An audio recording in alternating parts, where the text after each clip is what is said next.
The Talking Cheeseheads on cheeseheadtalk.com. It was relatively quiet on the Ryan Braun front for, a couple weeks there, right? I mean, we knew he was going to talk at some point. Reports surfaced on Friday, USA Today, saying, hey, it's going to be this week. So we assume it's going to be this week, but there were some other developments that took place over the weekend that are just, it's unbelievable. You cannot make this stuff up. You can't do it. Apparently, Braun can make a lot of stuff up if allegations are true. He has, they have three sources, both Yahoo Sports and ESPN. It's incredible. It starts on Friday with the news that a lawsuit's been filed in Milwaukee County by this former college roommate and player with Ryan Braun, who his team apparently hired to try and do a background check on the sample collector and get him to go down with the Flames, I guess. It's amazing. And we knew that Ryan Braun, apparently, when he called these players, which I'll get to in a minute, thought that his appeal was going to fail, which I think most people, if you looked at the appeal and the arguments, you'd think it was going to fail too. So he must have been pleasantly surprised when it didn't.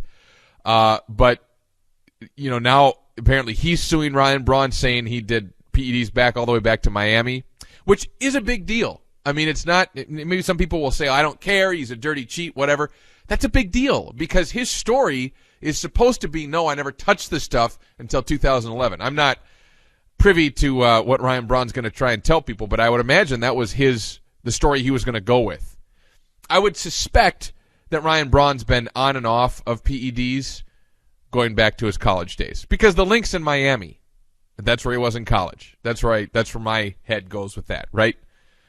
Then Kirk Gibson lights him up. And if you look at what Kirk Gibson said, a lot of it makes sense. I mean, I bristle when the Diamondbacks get all pissed off because until the Diamondbacks can say, oh, we've never had somebody use PEDs on our team, or until they can say even in 2011, we're sure we didn't have anybody using PEDs, then shut up. And also, all of baseball. What are you going to do, right? You can't go back and change all the games. It's not going to happen. So that line of argument I get a little upset at. But Kirk Gibson, he didn't really go there, and he just said, I hope Ryan Braun's doing a good job at acting school, preparing this whole statement, which, can you blame Kirk Gibson for what he said? Okay, so I think that was either Saturday night or Sunday. I can't even keep track. And then last night, to me, everybody on the national side today is talking about A-Rod and getting hit by the pitch. That's nothing compared to this story about Braun. To me, this is incredible.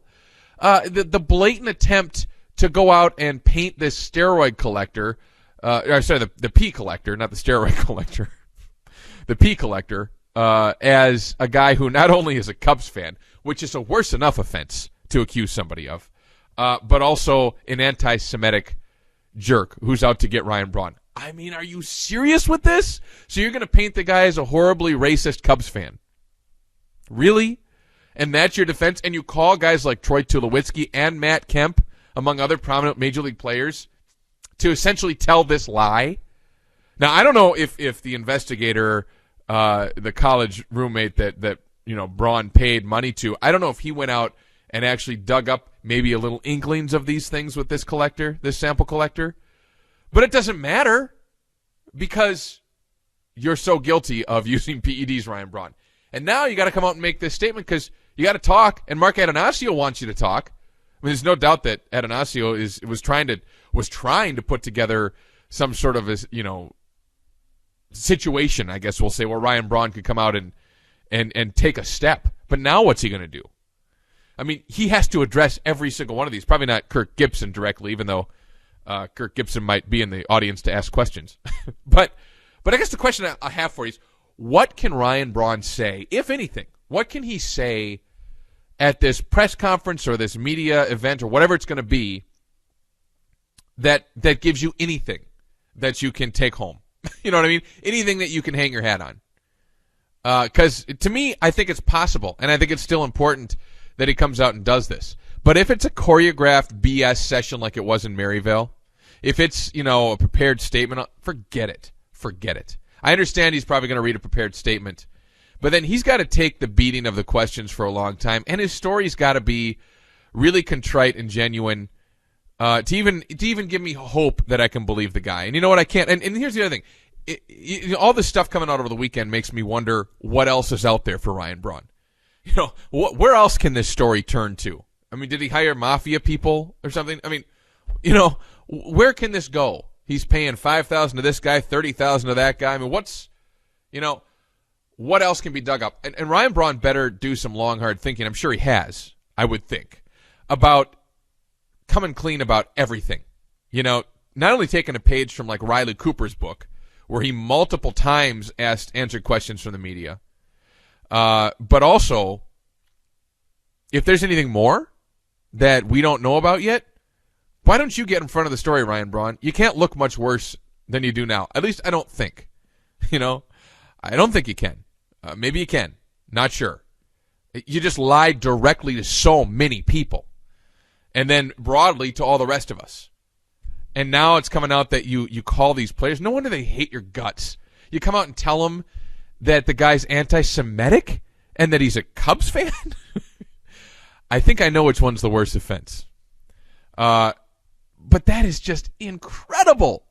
It's incredible.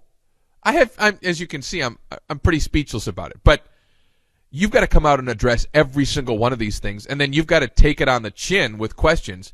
And I would say this. You should do it more than once, Ryan Braun. You should do it now. You should have another opportunity sometime in the offseason, and you should do it right away at spring training again, too.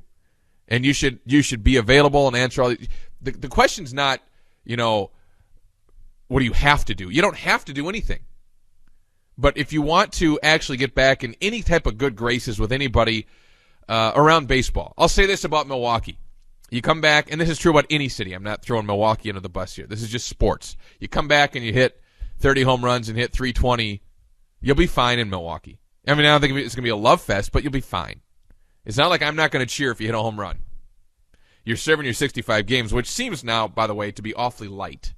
But just I don't know how that happened. But you're serving your 65 games. It'll be done and over with. But if you really want to make amends and actually get some credibility back as a human being, you need to really approach this in quite a way. It's not going to all happen at once. I think you know that. But it's just, I can't believe this story. And so to me, unless he comes out and is absolutely not rehearsed, not fake, but lays out the whole truth, addresses everything. Did you accuse this guy of being anti-Semitic? Did you accuse him of being a Cubs fan? That's a serious offense. All right, enough Cub fan jokes. What about the lawyer? What about your college roommate? What is that about? And how long have you been on the stuff? Unless you give me real answers there, then it's only a step. But this is incredible. Like I said, you can't make this stuff up. I'll be really curious to see what happens, and I'm really looking forward to this news conference. What kind of show are you going to put on now? I mean, I can't wait. The Talking Cheeseheads on cheeseheadtalk.com.